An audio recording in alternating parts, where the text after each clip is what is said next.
All right, so we got 27 solar electric panels and a 6-panel solar heater for the pool. So got 2 different systems from us. We're heating the pool and making electricity with the solar panels.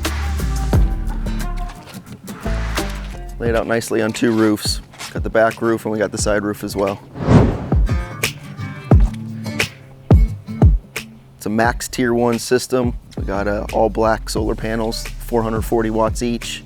It's paired with 2 Tesla 7.6 inverters, interconnected with the utility, no battery on this system, just grid tied, making power to run the house. Excess spins the meter backwards, gets credit from the utility. They'll have a 0 electric bill, and they'll have a warm swimming pool 8 to 10 months out of the year with no operational cost with the solar panels for the pool. We're utilizing the sun in 2 different ways.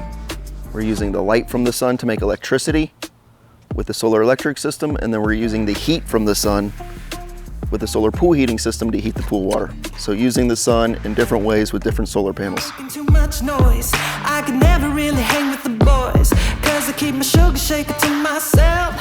Heaven help me, I can't seem to help